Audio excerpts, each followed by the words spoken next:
All right, Nick and Andy, North London Derby Day is here once again. It's coming up this week. Arsenal against Tottenham. Cannot wait for this one. But kind of comes at a bad time for both these teams, Nick Mendola, with the injuries they've got and kind of just the games coming thick and fast and all competitions, FA Cup, League Cup, Premier League. It's all happening and European games coming up for these two teams as well. It's quite chaotic. Do we think that's going to be reflective of the game on the pitch? Because when they met earlier this season, narrow win, obviously, for Arsenal, but this feels like it has a very Tottenham Arsenal vibe about it, where it could be 2-2, 3-3, you name it, given the situations they're both in right now. What are you thinking? Yeah, big situation where you're wondering which Tottenham players are healthy even when they're out there. And so that, to me, because full strength, this game, I would expect a boxing match. Arsenal have some fighters, and they're going to turn into bigger fighters because Tottenham have some guys that are going to hurt you, physically hurt you. But we just that's been my question with Tottenham. It's not necessarily the people out there. We saw this with Dragusin, right? He's been playing in a situation where even if he was first choice and they had someone behind him, I think he would be resting. Not that he doesn't look right, but he doesn't look perfect. And so it's hard for me until I see a full enough Tottenham at full strength. And because of that, I am answering your question. I think it could be a fight, and I think it could be a lot of wide open chances, because when the system kind of goes out the window, you just try to score goals. And by any means necessary. And this does feel like a by any means necessary derby. I mean, Andy, this game would be great if there's an early goal, right? Just whoever it goes to just forces the other team to come out and have a go. Gaps will open up, and we know Tottenham have hung in there. Big injuries, but beat obviously Liverpool in the League Cup semi-final. Looked, I think, just really good against Newcastle in their most recent Premier League game. We're unlucky not to get anything from that game, and just a lot of young players just growing up, given all of the time they've had to be on the pitch. And again, probably ideally they wouldn't be right now, but it's developing into a nice kind of story in some ways, even if the results aren't nice. It is just probably giving you a bit more hope and faith in Ange Postecoglou moving forward, that these players long-term could be the answer for Tottenham to bridge that gap to the big boys. Yeah. Never lost faith in Ange. Didn't need more faith. Didn't need more hope. But this has certainly given me that to see the way that he has kept this team together during this run. Think about Spurs and how just, chaos is a pretty good word to describe the inner workings of the club on a regular basis.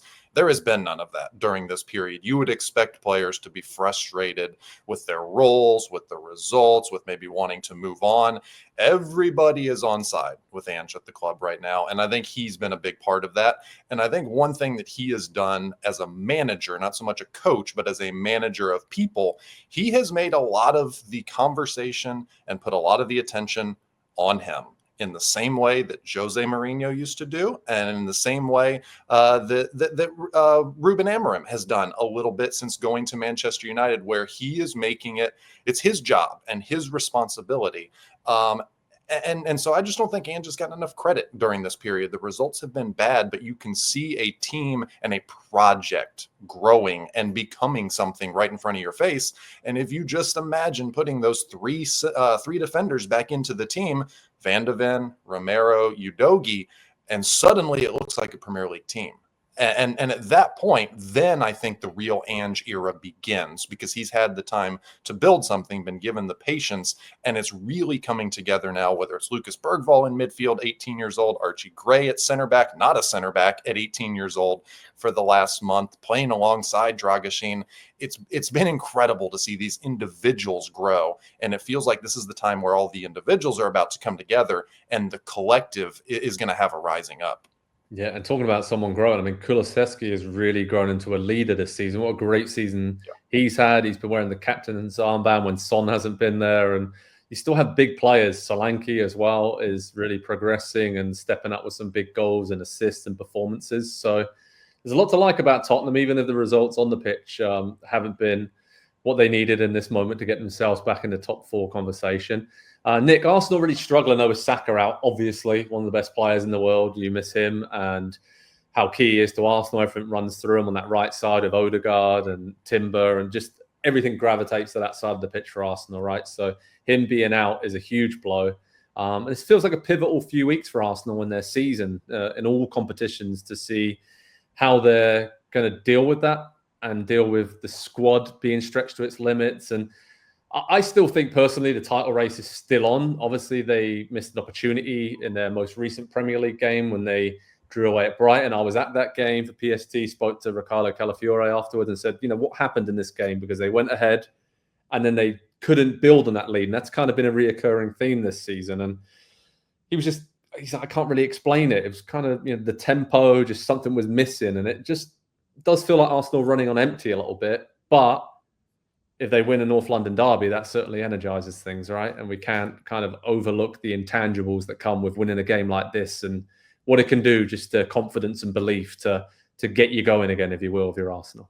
Yeah, I think it's an important month in the sense that the way we see them play now is imperfect, of course, but these dips happen. And we talk about it. It's so very rare that a losing streak or a poor performance skid is just one game and you bounce right back. It happens every year with almost every team. It even happened when Man City was reeling off 19 wins in a row. What was sure to happen was if they lost, they might draw the next game or not look great. And the key, and what we have seen mostly with Arsenal until maybe the end of last year, is a team that bounces back within a game or two, within a game or three. And I do think they have the depth to do it. I think it's going to turn out that not as a starter and not as the fix, but they have players like Gabby Jesus who they do something every game. And you need more of those guys who are going to do something every game, even if the ball doesn't go in the net, that says, hey, we're dangerous. And I think they're going to muscle it out. When I project, I see them within at least a result of Liverpool at the end of the year, because I also don't think it's possible that Liverpool can continue to be this good all the time. The Premier League is difficult, and I'm waiting for them to have their 2-3 games if it didn't just happen right now. Yeah, I'm kind of with you on that. I think Arsenal, the thing that puts them really close to Liverpool, even though there is a significant gap, is defensively. Even if they haven't been playing that well, they still look pretty good defensively and solid. And Saliba and Gabriel, as long as they stay fit, Timber, they have been stretched with some of the fullback injuries. Calafiore is a player they spent a lot for, and they haven't had a lot of time with him. Exactly. And David Raya, I think, has improved this season kind of quietly. So I feel confident, like you said there, about saying when we get to the end of April, start of May, Arsenal will have a chance of, if Liverpool slip up, they could win this league. I think they got that experience now, being in it the last couple of years, where, if Saka does come back as expected in early February, then that gives them a big boost as well. And they'll need that for sure, because at the moment they are running on empty, and they just need to kind of get to the end of this month still in touching distance of Liverpool in the league, and then I really believe they can get there. Andy, what about for this game then? Your prediction, mate? More goals, more North London derby chaos? Yeah, I think it's going to have to be goals for Spurs to have a chance, certainly in this one, when you just look at the defense and then, compounding the midfield issues with Rodrigo Bentancur, leaving the game in the League Cup semifinal. So, yeah, it's going to have to be – there will have to be a lot of chances for Spurs because they're not super clinical finishing. But I don't think it's going to be this – kind of throw caution to the wind style that I think a lot of people have expected from Ange. He has changed a little bit during this period as well. It's not nearly, it's the midfield really. It's Yves Bissouma, I think, is really the one who is central to what they're trying to do. Certainly in the midfield, he's holding a lot more in front of the back line, and you have to when it's Dragusin and Gray back there. And so credit to Ange. I don't hear anybody saying, hey, Ange made a change. Ange deviated from his plans. Ange is a little bit flexible now. And he has been. And so I think he's put them in a much better position to get through this period. Will they be able to do it in this game? Not quite. I think it's going to be a 2-2. I think Arsenal probably score early, but we have seen from Spurs during this period It doesn't matter. They've got belief. They will continue to fight back. If they're 4-0 down to Liverpool, they will continue to fight until the very last kick. Yeah. Nick, I'm going to go with 3-1 to Arsenal. I think that this will be in the balance for maybe up until the 60th, 70th minute. And then I think Arsenal just have more depth right now. Whoever starts, whoever they can bring off the bench, I just think that they can just power past Tottenham, I think, in that last kind of 20-minute period. That's how I see this game playing out. But I think it's going to be fun. And I think Andy's right. Credit to Ange, change things a little bit. Fullbacks aren't getting forward as much as they were as well to kind of give them a bit more defensive solidity. But I just feel like even though Arsenal have struggled with creativity, I still think they're going to get some really big chances with the way that Tottenham do play generally and the players that they have out there right now.